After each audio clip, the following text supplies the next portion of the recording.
And now, another Rock Sports Network presentation.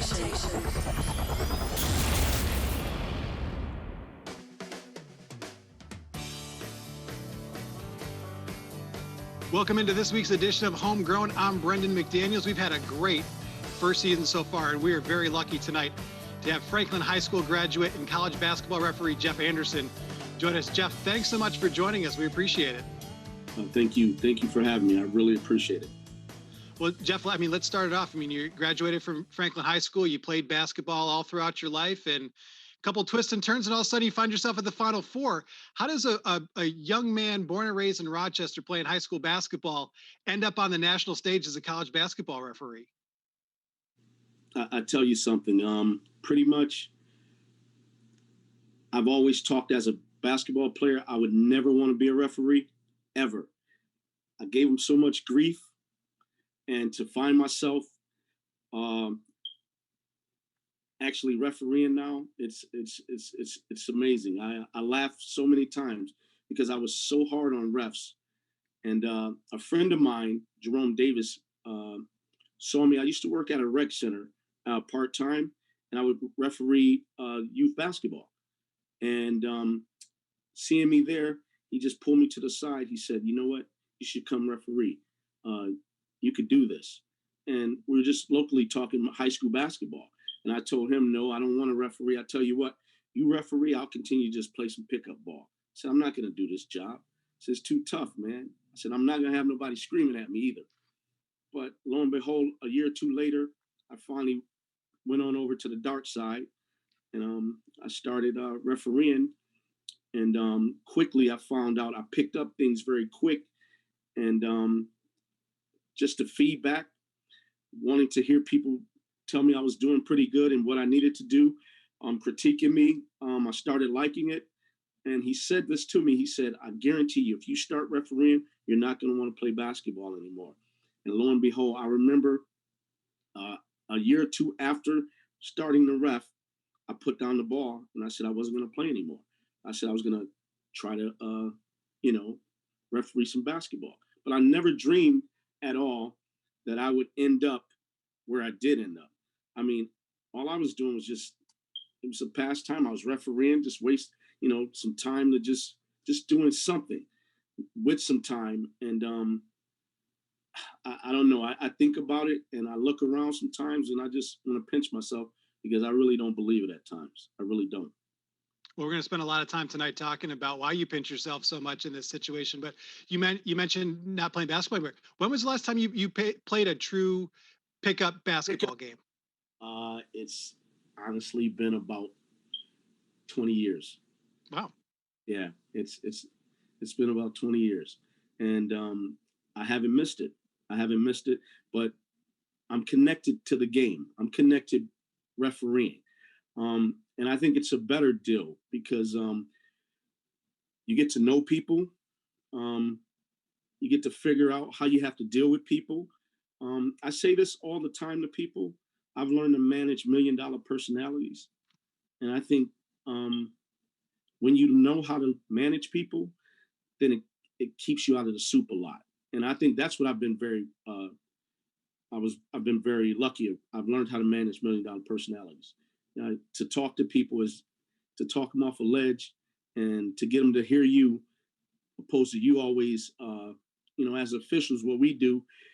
And I have to say this about us. When you're in the position, we never want to be wrong, but good officials understand that you will be wrong because it's a thing called human error, and we do make mistakes. But when you have human error, if you admit that you're wrong, now understand this, I can admit, but you only get one with each coach. So I could tell you I was wrong. And that shows a human side of you. And then normally a person will warm up to you because they see, hey, this guy here, you know what? He's going to be a fair guy. So, it's just, I've been fortunate. I've been very fortunate, Brendan. Well, do you credit the honesty, the upfrontness with your longevity, where you have the ability to go to a coach and say, "Hey, listen, you're right. I missed that one, but I'm going to correct it next time." I mean, I think that lends a lot of credibility to you in your job. Yeah, as young guys, they don't want to be wrong, but you got to understand it's all right to be wrong sometimes. It's just times when you can't be wrong. See, and what I mean by that, Brendan, at the end of the game, we have to be good because that's the only part of the game people remember. So if you can fool them at the end of the game and mess up in the beginning of the game, you will be all right. I mean, because we have to understand human error happens. But you got to understand, you got to be able to say, hey, this is what happened. I missed it. I messed up, and move on. And I've never met a coach. I haven't had one person yet after you tell them and you show humility that they don't say, okay, and they move on too. I can cross my fingers today. I've been very fortunate. But absolutely. I was gonna say, so Jeff, when you're looking back, I mean, you went through Section 5, you did Division 3 before you went to Division 1. I mean, certainly when you're doing Section 5 basketball, you're not making a lot of money. You're making $50, $75 a game. And when you mentioned back when you were at Franklin High School, this was not your career path. What did you set out to do? I mean, certainly your path led you a different way.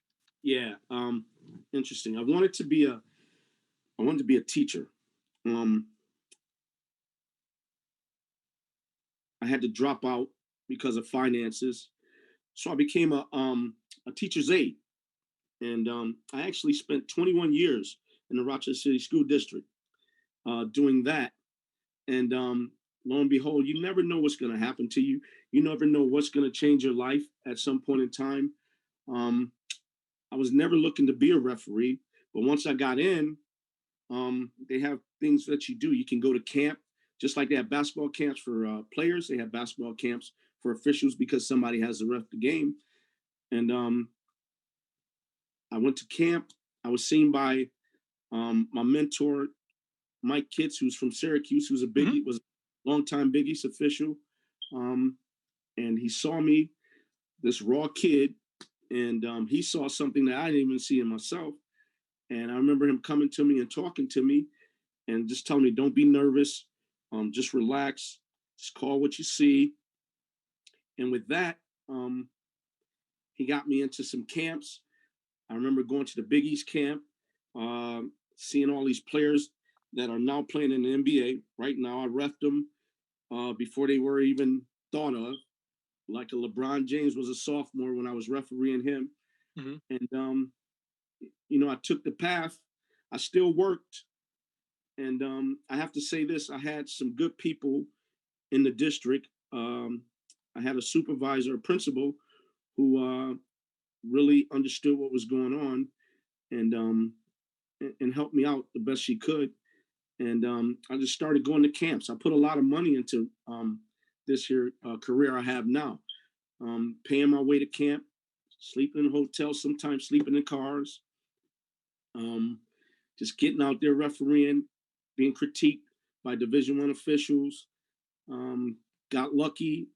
After my second year, I got into the Division I level, got into the MAC conference where Canisius and Buffalo are in.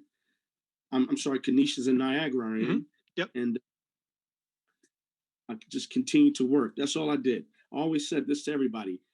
I can control what I can control. What I can control is when I'm on the court and what I do on the court. So I always put in 110%. And so, doing that, still working. I had a great father who would drive me to games so I could sleep while we're driving back 6 or 7 hours, and so I can go to work the next day. So I owe a lot to him for the fact of what he did for me. So he helped me go forward in the refereeing career, and I just got a break, and that's what it is. You just get a break. I got a break, and I seized the moment. They opened the door, kicked it in. An unbelievable break. And we're going to talk a little bit more about that. We're going to talk about Jeff's transition from refereeing Section 5 to going to referee the national championship inside a football stadium that seats more than 70,000 people. All that and more is coming up right after this. We're going to take a short time out here on Homegrown. If you're living with pain or recovering from surgery and don't know where to start, Lattimore Physical Therapy can help. The Lattimore Promise includes an individual diagnosis with a highly trained licensed physical therapist on your first visit, a personalized treatment plan, communication with your doctor, and a continued personal care plan. You're never more than minutes away from pain relief. Visit LattimorePT.com. Lattimore Physical Therapy. Bill Gray's Sports Bar Grill and Tap Room, home of the world's greatest cheeseburger with a choice of 28 ice-cold, imported and locally brewed craft beers on tap. Specials every day of the week. Experience Bill Gray's Sports Bar Grill and Tap Room. Gimme Bill Gray's. You'll get more for your money. You'll get much greater value. You talk to kind, courteous people who really care. They're so sincere. I recommend them to my family.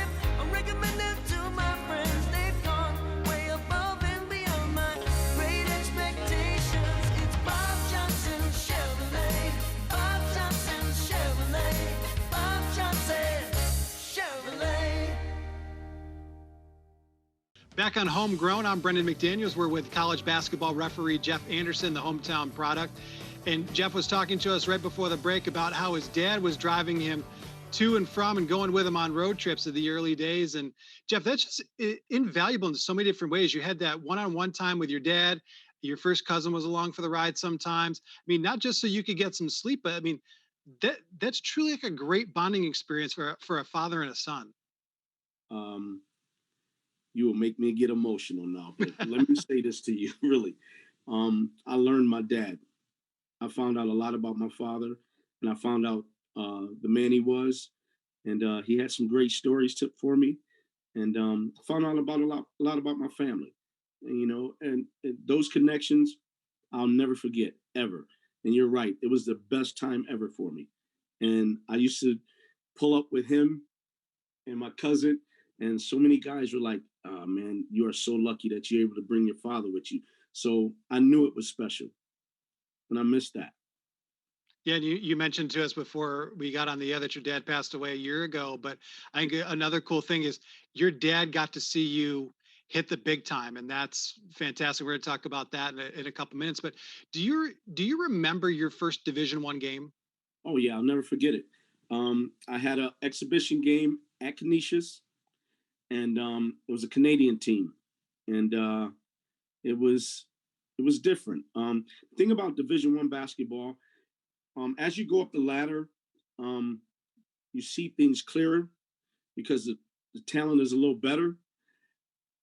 But one thing that they do is that they have stoppages every every 16, 12, 8, and 4 minute media timeouts. So they have all these media timeouts in this game. So I learned, and somebody told me, and I remember this right away. Willie Pulliam told me this. You work hard for 4 minutes, and then you get a break, but don't let your mind go to sleep. That's what he will always say. So you work hard for the 4 minutes, get that break, but don't let your mind go to sleep, and start back up again. And that, I still do that today. And Jeff, that's a great mindset because in college basketball, coaches always tell the kids, get us to that media timeout, get us that 4, and and they always have that opportunity to regroup. But what was that time, or maybe the game that you thought, I've truly made it, like I am here, like I've arrived? Where you belong there. Man, it was. I will say this. I was already in the Big East, but your mentors are the ones that let you know you've made it. I was working with Jim Burr, and we were in a game, Villanova and Butler. And he had a whistle, and he called a foul. And it was in my area, and I didn't have anything. And we got to the locker room. And this is where I knew I had gained my respect, though. And he always talked to you. He said, "Lad." That's how he talked. He said, "Lad, hey, let's talk about that play. Why didn't you have a whistle there?" And he says, "I want the truth." I said, "Well, what happened is the kid stuck his foot out, and the defender didn't do anything wrong." And he said, "When you didn't blow your whistle, I knew I was in trouble." So when I heard that from him, I knew that solidified me as a referee. Going back one, when I first worked with him ever, I was nervous as I don't know what, but I worked with him and I had a whistle and he didn't like it. And at the media time, I could tell. So I walked over. I said, "What's going on?" He said, "That's not a Big East call." And I said, "Well, what do you mean by that?" So he started taking me through the process. He said, "Where did the ball go?" I said, "It went to the ground." I said, "But he hit him across his arm." He said, "Where did the ball go?" To the ground. So anytime the ball goes to the ground, physics say if the ball goes to the ground, it can't be a foul. And I said, "You know what? Nobody ever said that to me." He said, "Now if it gets up and he gets hit and it goes out, that's a foul. That means it spurts out like this." He said, "But if it ever goes to the ground, that means it was hit to the ground. So you never have a whistle there." And I said, "Nobody ever told it to me like that." He said, "Well, I just told you. So remember that." And that was it. So when they tell you and you're working with these icons, all you need to do is just follow the lead and do when they tell you something, attempt to do it. Second half in the game, I had the ball where it jumped out and boom, I came and got it. He walked up to me. He said, "Now that's a Big East call." So things like that, you just remember and you take them and you take that and you pass it on to someone else too, though, because those are like nuggets that that enrich you and help you. Yeah, and that's an opportunity for you to work together. But you're an independent contractor, and the other referees are independent contractors. So you don't work in a team. Like, I mean, you're watching two teams play, and they practice every day, and they work on their craft all the time. And you're constantly shuffling through guys that you work with. How difficult is it to not have like your own crew that you travel with throughout the season, like really build a rapport with them? Well, I tell you what.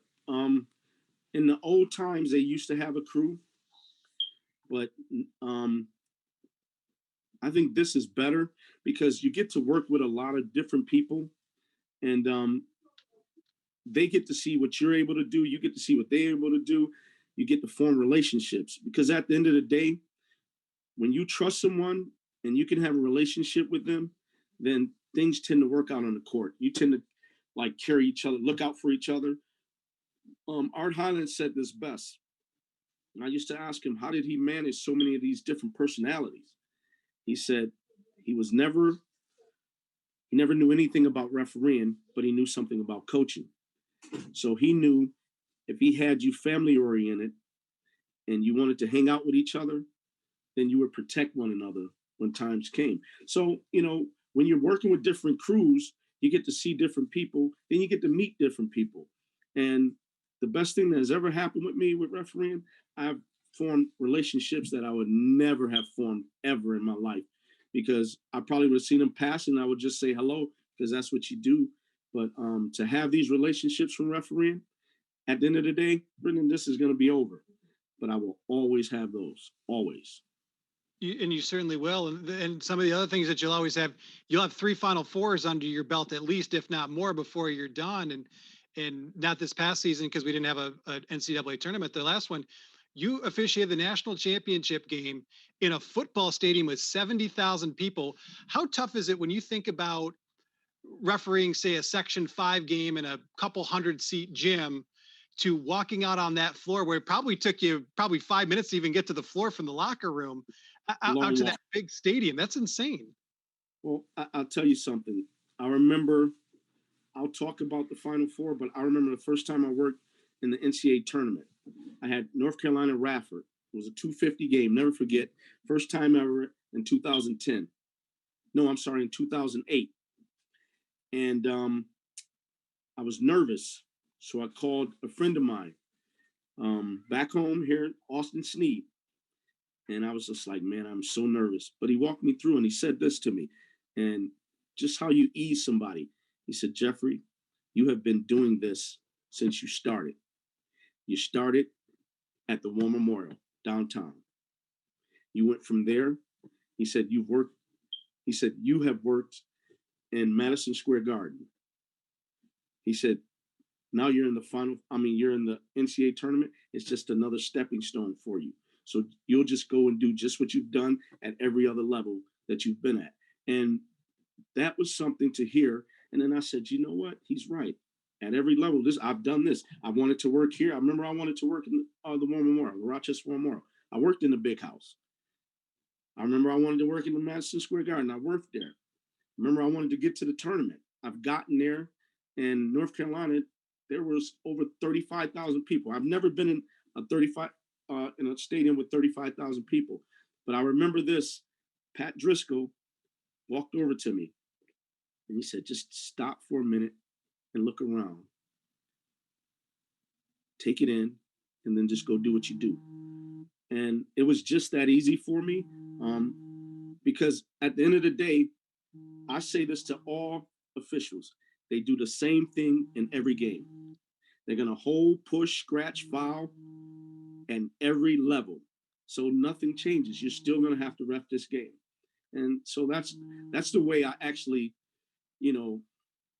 I guess got past my fear.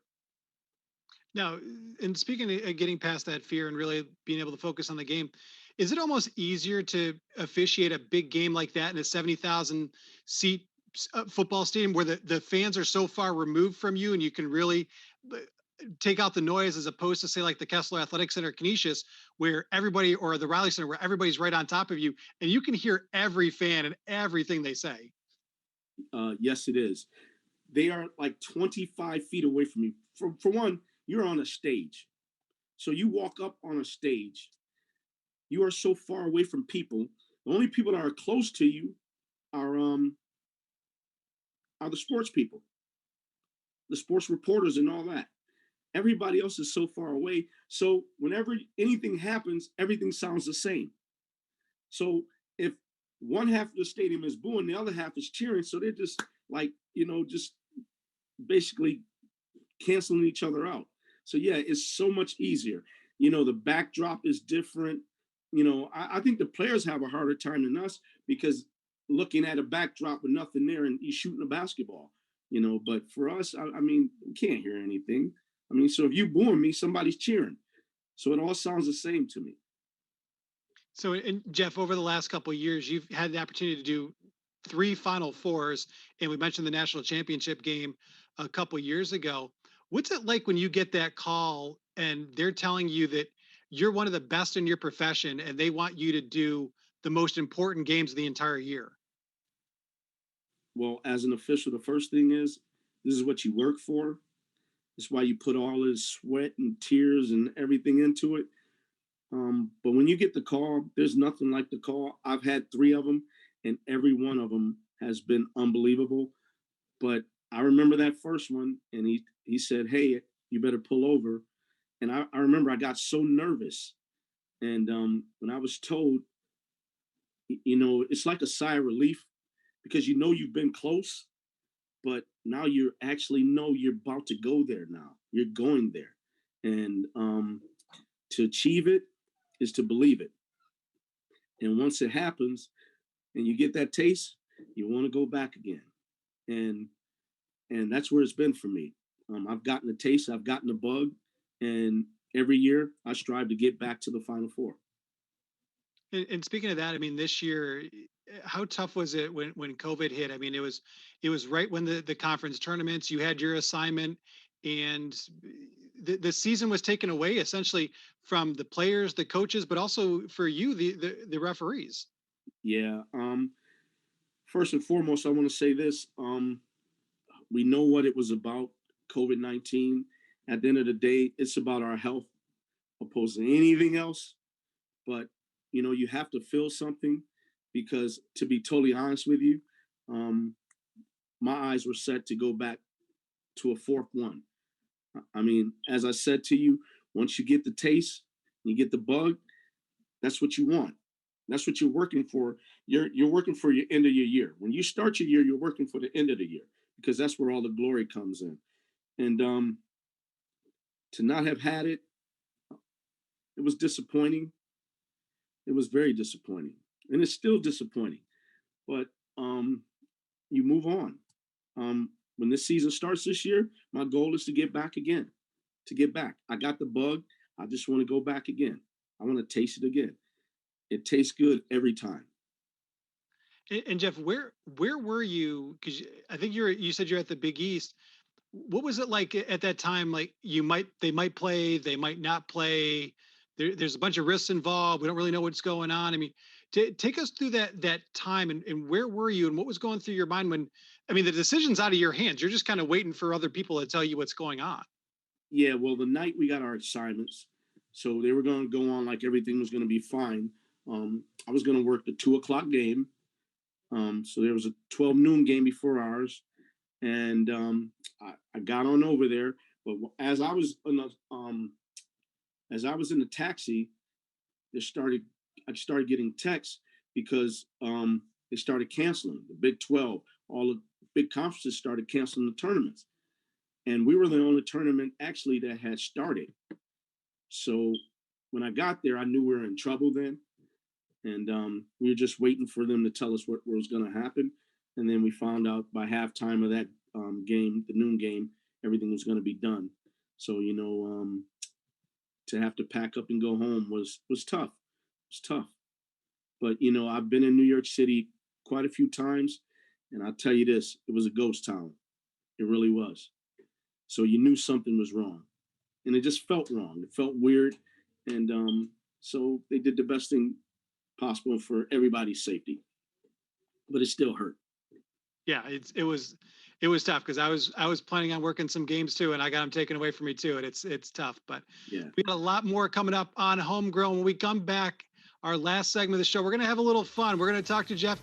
There's a fan account on Twitter that made Jeff a national celebrity. We're also gonna talk about how refereeing has also become a family business for the Anderson family. We're gonna talk about that and more coming up next on Homegrown.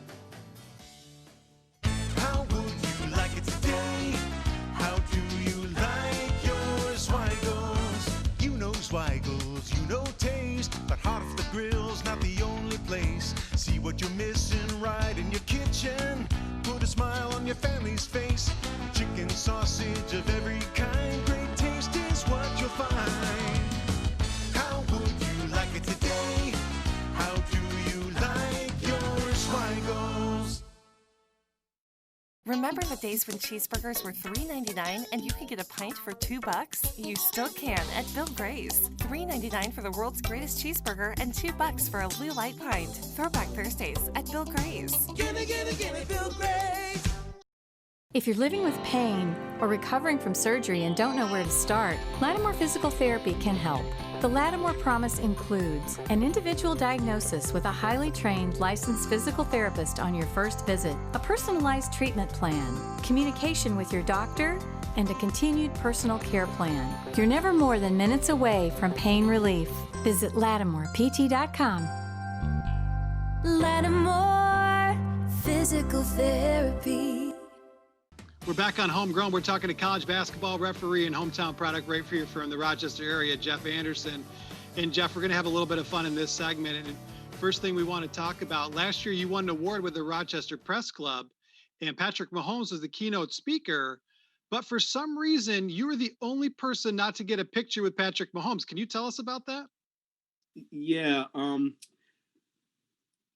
They had a shoot with Patrick, and what I did do is I went up and I said, well, I can't take a picture with you, but I shook his hand, and that was it.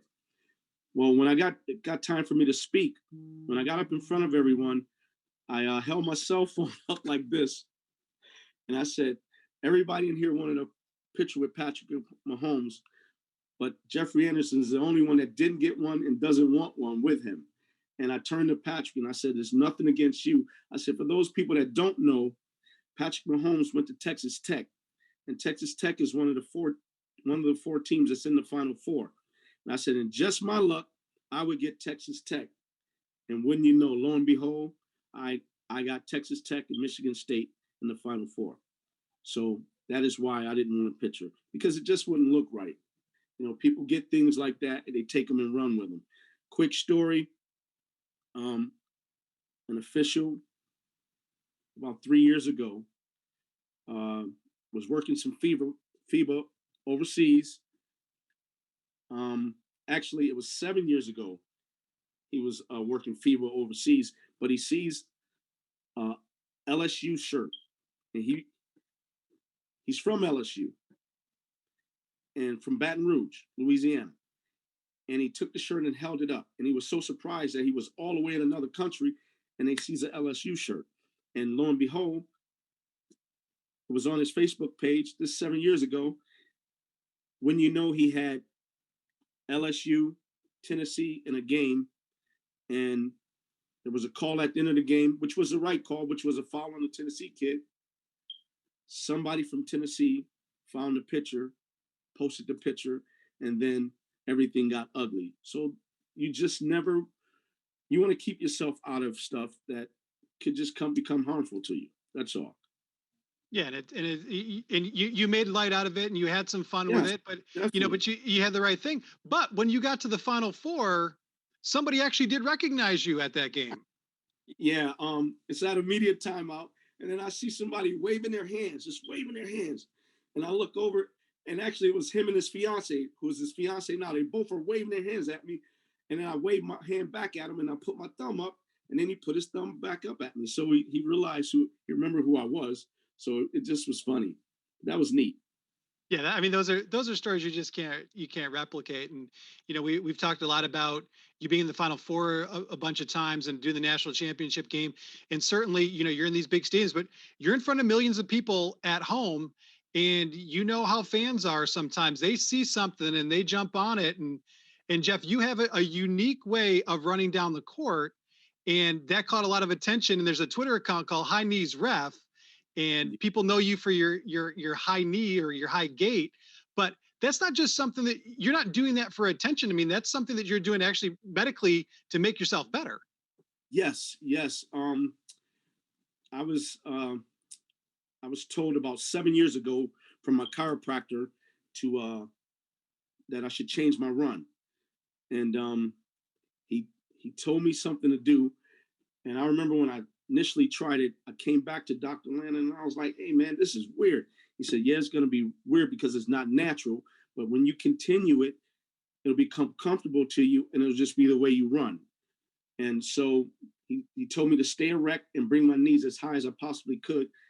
It alleviates pain off your back, but what people don't know, it also alleviates pain off your knees too, though. And so I tried it, and that's where it actually came from. I know a lot of people thought I was trying to showboat and all this, but I just got it from somebody, and I only tried it because he told me to, because he is doing so much for me that was actually helping me.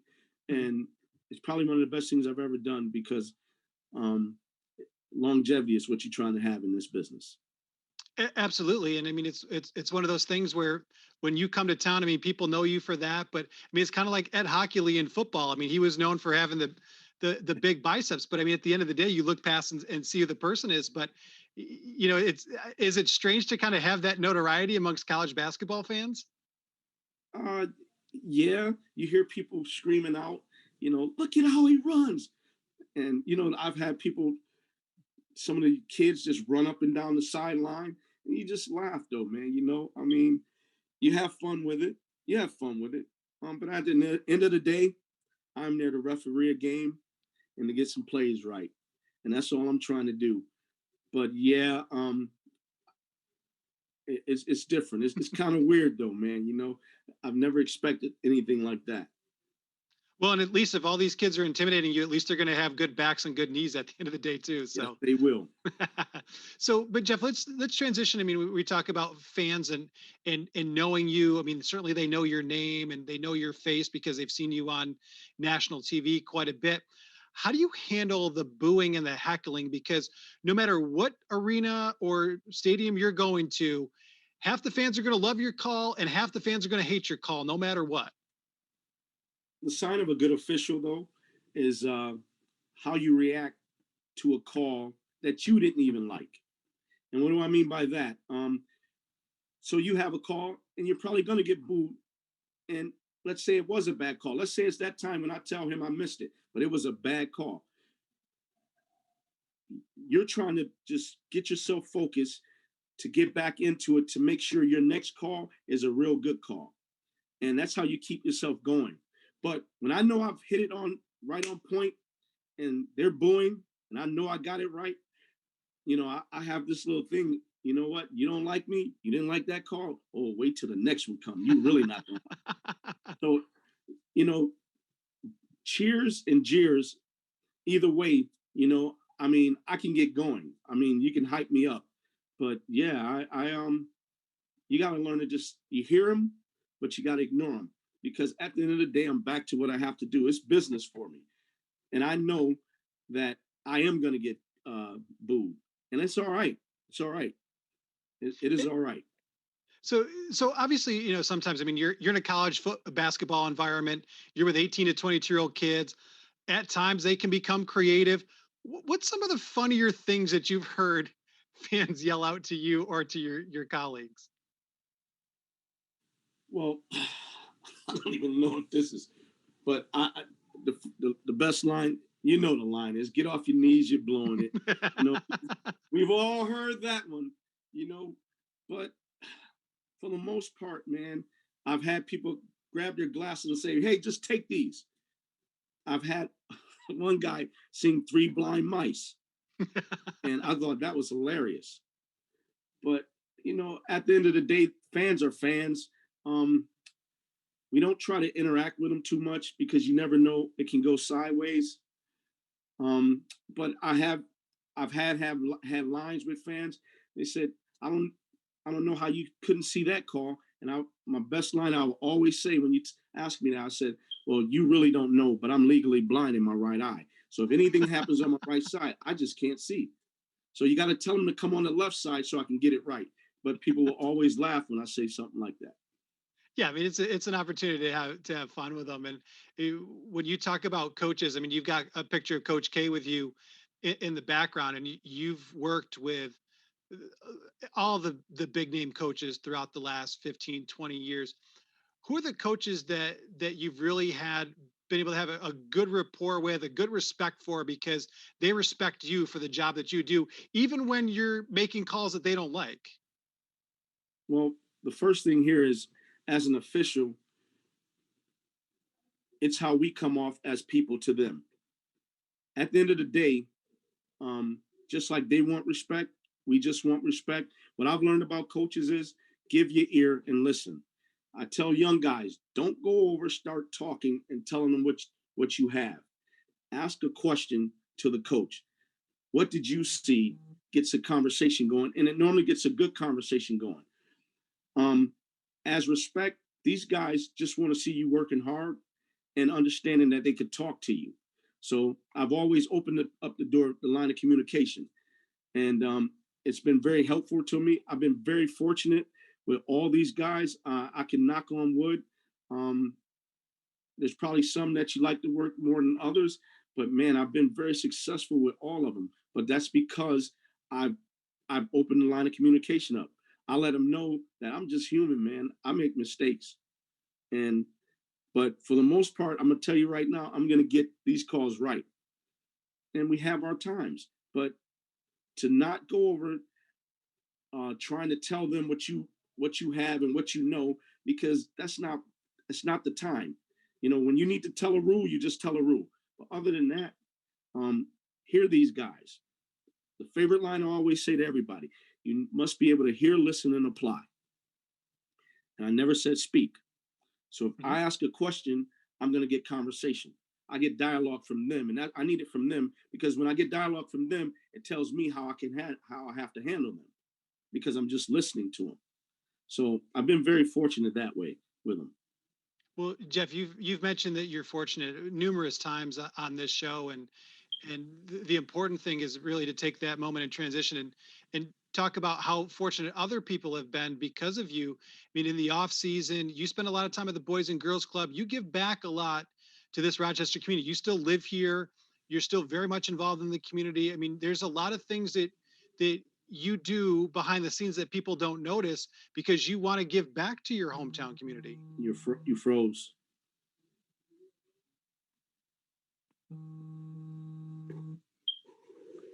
Jeff, can you see us? I can see you, but You froze. I can hear you though. I can hear Okay. you. All right. So Jeff, I'm going to start that question over.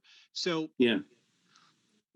3, 2, 1. So Jeff, you've talked about being fortunate quite a few times on this show, and you haven't talked about how fortunate you've made others by your giving back to the community. You do a lot of stuff with the Boys and Girls Clubs in the area, and you give back, whether it's basketball or helping young people out or young referees. And you're really invested in the Rochester community. I mean, you still live here and you're always giving back. I mean, how important is it for you to give back to your community? Um, I take it like this. Everybody who has done something for me, every time I said thank you, they have always said this to me. When you get to a certain point and you're able to help, then you make sure you give back and you help someone else. So honestly, I don't like to talk about myself and what I do. Um, I help because somebody helped me. And at the end of the day, that's what it's about. It's about finding talent, seeing talent, and trying to get someone else to be the next. No, not Jeffrey Anderson, the next whoever he's going to be. And that's my job. And so that's what I've always tried to do now. I want to stay. I love talking to the young kids. I spoke at a camp this summer called Hoop and Holler, and just going in and being able to tell my story and then tell them how I see things and how I would want them to see things. Understanding education starts first. Basketball doesn't. Basketball is going to come after education. You got to do what you have to do in order for yourself to do what you want to do. And my message is always, you can do whatever you want to. These are your choices. You have choices. So you get to choose what you want to do and how you want to do it. It's just that you have to put something into it, because you're not going to get anything out of it if you don't work hard. And we can always work hard.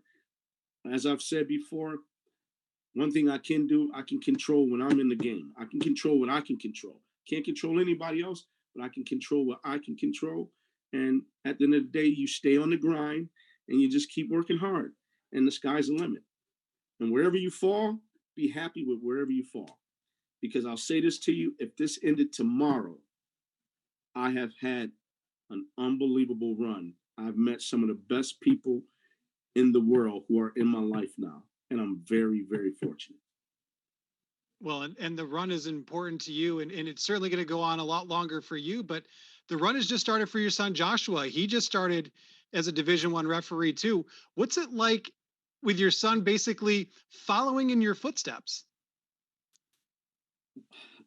You know what? I could have, as a father, you can never be as so proud. Um, Joshua could do anything he wants to do. To become a referee, I don't know why, but I'm really happy though. What I like about Joshua, and I'm not saying it because he's my son, I'm saying it because I've heard it from others, but this is what I know after 32 years of him, is he's a good listener, and he's understood. You listen, as I've always said, hear, listen, and apply.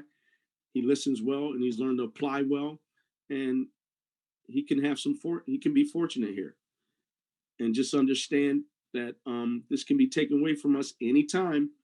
So if you're going to put something into it, put the best you can put into it and see what happens. The best thing though to ever happen is when I worked this first Division I game with him though. I couldn't have been prouder. Did a super job, and it's just good to see. What was that conversation like when he comes up to you and he says, "Dad, I want to do what you do"?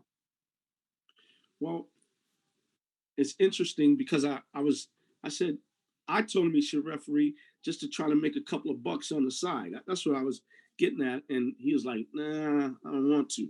So I went at him a couple of years prior to he decided to get in. But he's just like anybody else. Once the bug bites, I haven't seen too many people who have turned this away. You actually end up loving this. And that's what happened to him. So when he starts loving it, then I can give him what I got. But it's never going to work if he doesn't put anything into it. So once I saw he was really into it, then you know what? Now I can help you out and tell you some things. But I could say this to you, as a father-son, it's probably one of the difficult things to do, because father-son relationships, when you're telling them something on the court, it's kind of hard to like decipher the relationship like that. So I have a lot of times have other people tell him what I want him to know. I mean, because it's just that, for some reason, sons, it's your child. They want to listen sometimes, and then other times they don't want to listen. I get it, because I was like that with my dad when I was a younger person too. But he sees where everything is going. We have good conversations, basketball conversations, and he knows I know something, and so he wants to learn it. And that's, at the end of the day, that's all it's about. And when you said that you had to have somebody else tell him because he wouldn't listen to you, every dad watching this was shaking their head going, They know what absolutely. they know what I'm talking about. But there's other angles how you get to them. You just send someone else there to do the work for you, and that's what I learned to do. So were you more nervous doing the national championship game or doing the first game with your son together? That's a great question. I was more nervous doing his game because I was so worried about him. I wanted him to be successful in that game. But then I stepped back, and when he showed me some stuff in the game, and I knew he would be all right then. But yeah, I was more nervous for him, because after a while, when you get in those Final Four games, and you get any game, every game is a big game, but when you get in them and you make your first call, everything becomes relaxed because you're doing what you feel comfortable doing. I am comfortable in that setting. So I might have some butterflies to start it, but once it starts and everything gets rocking and rolling, it's just back to being normal. Let's just go back to do what we have to do.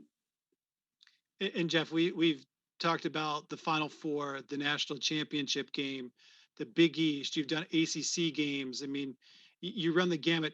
Is there anything in your career that you haven't done yet that you hope to do down the road, whether it's a specific game or conference or venue? Is there something still on your referee bucket list that you haven't been able to do yet?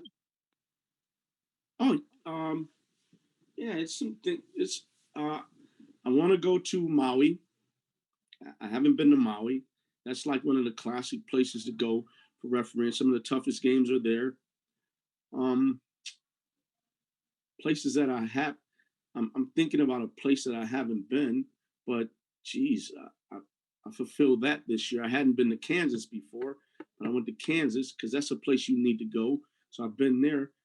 I'm thinking about somewhere else that I would, something that I haven't done.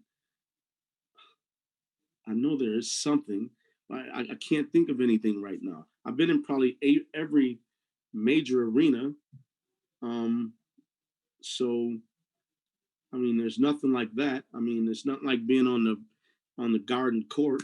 I mean, where Jordan scored 55 and all that. Just to know you walked on those courts, man, and you're a part of it in some kind of way. So when I think, I'm thinking right now, and I draw a blank far as like what I haven't done, because as I've said, I've been very fortunate. And if it ended tomorrow, I have done something I've never thought I would have done. Here's a kid that came from Rochester, New York. I remember North Street Recreation Center. I went there every day, and I'm on the national tournament on the court. And you just shake your head sometimes. You want to pinch yourself, because sometimes it's just unbelievable. And still right now, after everything I know I have done, it is still unbelievable. And I think that's what makes it so good. And Jeff, there's a lot more to come, but we appreciate your time coming on, telling us all these stories. I mean, it's great. We really appreciate your time. I thank you very much for having me. Thank you. I wish your show much success too. I really do. Well, thank you. We'll have you back on again. I know there's a lot more stories we got to get to, so hopefully we can get you back on soon. Thank you very much. I appreciate it. That'd be fabulous. This is Jeff Anderson, college basketball referee, 3-time Final Four opportunities for him, and he's got more to come throughout his career. Jeff Anderson, thank you so much for joining us. That's going to wrap up this week's edition of Homegrown. Thank you so much for watching, and we're going to see you right here next week.